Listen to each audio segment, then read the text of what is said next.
Olá pessoal, comandante Leonardo Matos aqui, esse é o nosso Conexão Gel número 142, hoje é sexta-feira, dia 23 de julho de 2021. O primeiro tema que eu trago para vocês hoje, nossa conversa de todas as sextas-feiras, me chamou muita atenção nessa última semana, inclusive alguns de vocês me pediram que eu comentasse um pouco a respeito, sobre a questão desses eventos climáticos extremos.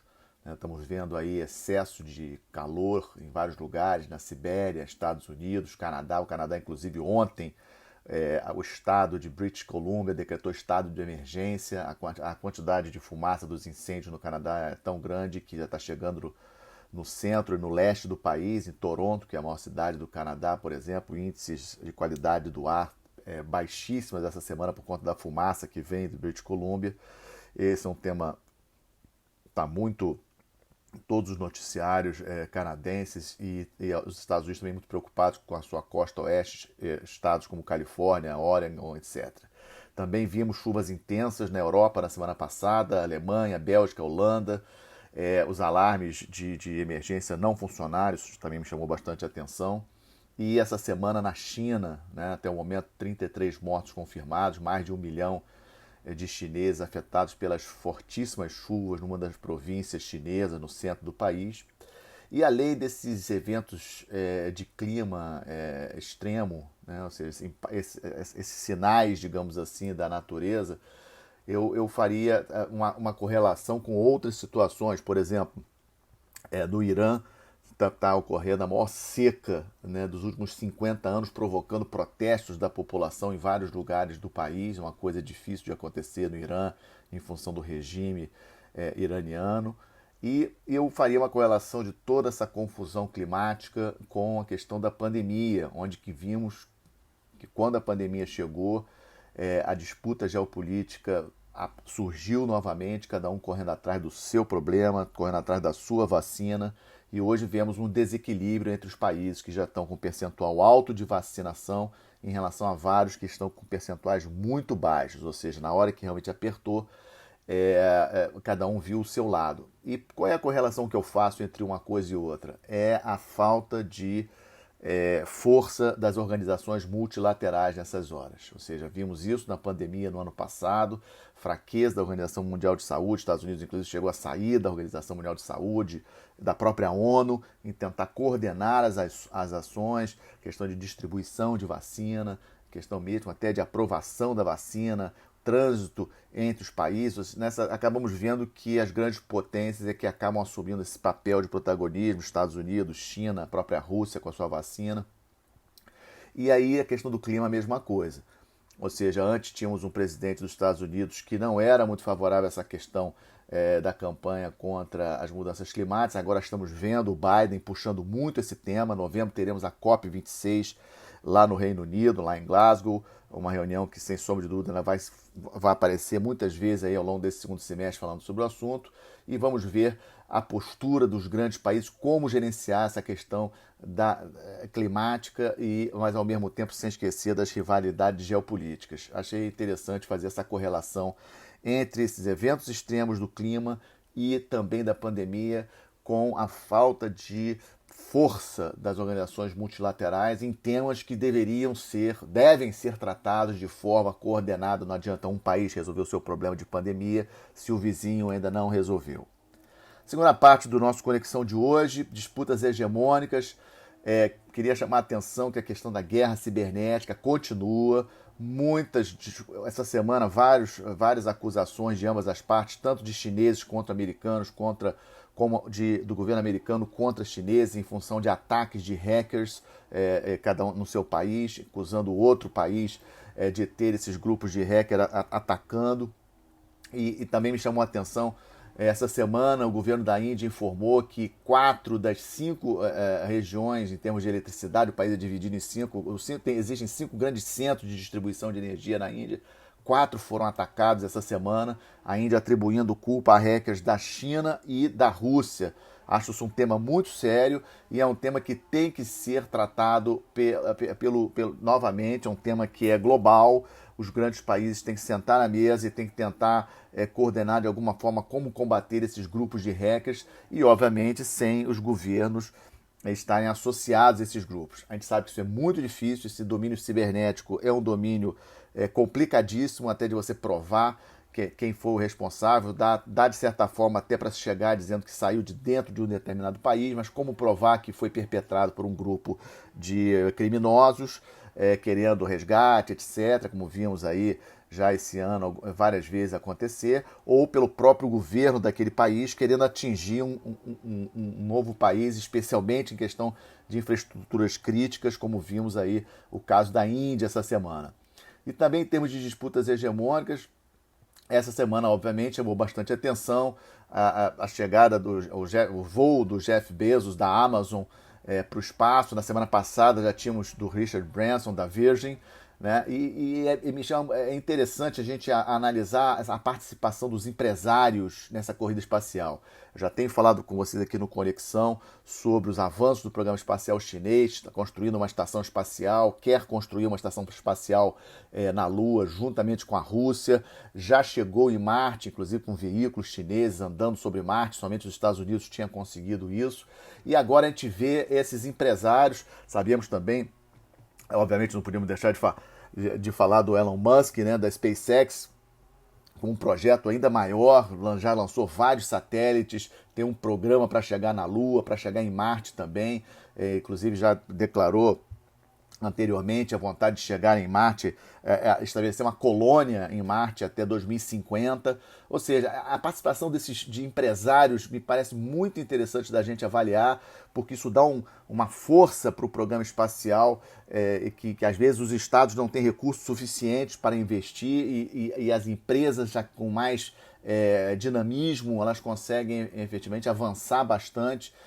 Achei muito, muito interessante, mas a disputa geopolítica acaba passando, que a disputa de poder entre os grandes países acaba passando do planeta Terra para o espaço e os atores principais, obviamente, China e Estados Unidos. E para fechar essa parte das disputas hegemônicas, um assunto que também estava pendente aí há algum tempo, saiu o acordo entre Estados Unidos e Alemanha em relação à construção do tal do gasoduto Nord Stream 2, que vai da Rússia para a Alemanha. Na minha opinião, os Estados Unidos viu que não tinha mais solução, a Alemanha pressionando muito para que os Estados Unidos parassem de criar confusão e sanções econômicas contra empresas ligadas à construção desse gasoduto, que vai levar pelo mar do Mar Báltico, direto da Rússia para a Alemanha, gás. Os Estados Unidos realmente gostaria de ser ele o fornecedor de gás para a Europa, mas a Alemanha, com toda a sua força, apertou do seu lado e veio essa declaração, colocando a Ucrânia no meio, dizendo que a Rússia se a Rússia não respeitar a Ucrânia, aí muda a postura, etc. Na verdade, foi uma constatação aí, um aceite dos Estados Unidos que não tinha mais jeito, aí fizeram um acordo para encerrar essa questão que obviamente estava aí perturbando as relações entre Estados Unidos e Alemanha. Lembrando, a Alemanha é a maior economia da Europa e não é interessante para os Estados Unidos criar problemas justamente com o país do peso da Alemanha. Parte 3 do nosso Conexão Gel de hoje, balanço da pandemia. Estamos aí com o número de casos no mundo como um todo cresceu 12% nos últimos 7 dias, preocupando aí a Organização Mundial de Saúde. O número de óbitos teve um crescimento de 1%, a de casos teve um crescimento de 12%. Os principais países aí com crescimentos bem grandes essa semana, nos últimos 7 dias, Reino Unido em primeiro lugar, Cuba, Holanda e Espanha, ou seja, números de novos casos por milhão de habitantes. Mas, felizmente, o número de óbitos, especialmente Reino Unido, Holanda e Espanha, não está nesse ritmo, né? Muito mais baixo, a curva ainda está relativamente baixa, não está tendo uma subida tão grande, logicamente que em função da vacina. Mas o tema que me chamou bastante atenção sobre a questão da pandemia foi uma pesquisa divulgada na terça-feira, dizendo que os números na Índia estão completamente equivocados em relação a óbitos. Oficialmente ainda tem em torno de 415 mil óbitos pelo coronavírus, mas o número real pela pesquisa deve ser entre 3,4 e 4,9 milhões de pessoas terem morrido em função do coronavírus, porque identificaram essa é a variação de novos óbitos no mesmo período em relação ao período anterior, ao ano anterior, né? Essa é a diferença de quantas pessoas morreram a mais em relação ao ano passado. o que leva a crer os pesquisadores que o número de mortos em função do Covid é muito superior na Índia. Subnotificação, pessoas que morreram no interior do país. Sabemos que a Índia está alcançando a China em termos de população, tem uma população rural muito grande e muita gente morreu nas suas cidades, nas suas vilas no interior da Índia sem saber que era de Covid. Quarta parte, quadro do Estamos de Olho. Protestos na África do Sul, saíram novos números bastante impactantes, 337 mortos nos protestos, né? Lembra que eu comentei na semana passada os protestos aí a favor do ex-presidente Jacob Zuma, que está preso, 79 anos, e principalmente na região da cidade de Durban, que é a região que tem o porto mais importante da África do Sul, e muita destruição, né? Em termos, só para vocês terem uma ideia, 200 shoppings, 3 mil lojas, 200 agências bancárias, foi o saldo que o governo da África do Sul informou ontem. Bastante preocupante. O governo teve que empregar tropas das Forças Armadas, cerca de 25 mil militares foram empregados, uma coisa impressionante realmente. Lembrando que a África do Sul é um dos países com maior desigualdade do mundo, o número de desemprego na África do Sul, 32%. Então, assim, a situação parece que está sob controle, mas a causa principal por trás, que é a própria prisão do Jacob Zuma, e também a pobreza, a questão da desigualdade social no país e número de desempregados, isso continua. Então, a África do Sul precisa estar muito atento, o presidente Ramaphosa tem que estar muito atento à situação. Em relação ao Afeganistão, continuamos de olho. Uma novidade, a Rússia deslocou muitos blindados do exército russo para o Tajiquistão, um país vizinho ao Afeganistão, amigo da Rússia. A Rússia diz que é para realizar exercícios com o Tajiquistão no mês de agosto, mas de certa forma acaba exercendo uma pressão em relação ao Talibã, que tem ocupado várias regiões pelo Afeganistão. O Afeganistão, sem dúvida, é um caso de fracasso na política externa americana, de emprego de forças armadas para resolver problemas no exterior, principalmente no longo prazo. Inicialmente, os Estados Unidos foi lá para atacar a Al-Qaeda, já falei isso para vocês aqui, ficou 20 anos e o Afeganistão tende a voltar àquele estado bastante complicado, com o Talibã tomando o poder em várias regiões. Também estamos de olho no Haiti. Hoje é o funeral do ex-presidente Moise, que foi assassinado em sua residência, uma coisa horrorosa. Lembrando aí aquela questão dos colombianos, 26 colombianos e 2 americanos mercenários, né, que atuaram na morte, responsáveis pela morte. Investigações ainda estão ocorrendo na Colômbia e no próprio Haiti. Essa semana, os políticos no Haiti chegaram à conclusão lá e conseguiram escolher um novo primeiro-ministro interino, porque havia dúvidas com relação ao primeiro-ministro anterior, se ele tinha envolvimento com relação ao assassinato. Vamos aguardar a situação no Haiti, que continua bastante delicada.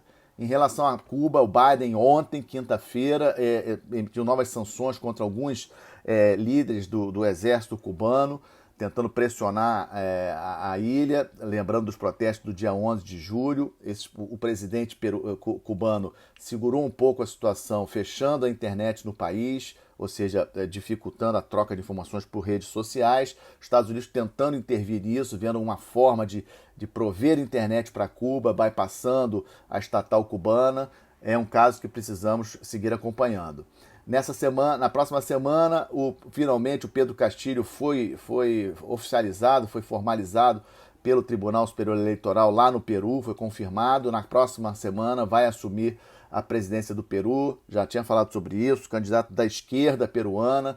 Vamos ver qual o alinhamento exato que o Castilho toma, se ele realmente vai ficar aí ao lado aí de Argentina, de Bolívia, ou se ainda vai radicalizar mais, se aproximando de Maduro. Vamos acompanhar o Peru, um país importante, um país amigo aqui na América do Sul. A previsão é que o vice-presidente da República, o Hamilton Mourão, compareça na cerimônia. E também estamos de olho na situação Colômbia-Venezuela. O governo colombiano acusou ex-guerrilheiros das Farc que de dentro da Venezuela digamos assim, planejaram o atentado contra o presidente Ivan Duque. Vocês lembram que o helicóptero do presidente Ivan Duque foi atingido por tiros, foi alvejado por tiros algumas semanas atrás. Obviamente que o governo do Maduro negou isso, né, mas é uma situação aí tensa novamente entre Colômbia e Venezuela, que vamos seguir acompanhando. E para fechar o nosso Conexão G142, boas notícias. A Receita Federal informou que a arrecadação de impostos federais no país bateu um recorde nesse primeiro semestre, um recorde histórico, a maior arrecadação desde que isso está sendo acompanhado dessa forma, desde 2000, um aumento de 24% em relação ao primeiro semestre de 2020, totalizando 882 bilhões de reais. Isso significa aumento da atividade econômica. Então, sem sombra de dúvidas, é uma notícia importante. É importante recuperarmos a economia do Brasil, gerar mais empregos, gerar melhores condições para a nossa população de uma maneira geral. E é com isso que eu fecho o nosso Conexão dessa semana, desejando a todos aí um excelente final de semana, uma boa semana, até a próxima sexta-feira. Obrigado.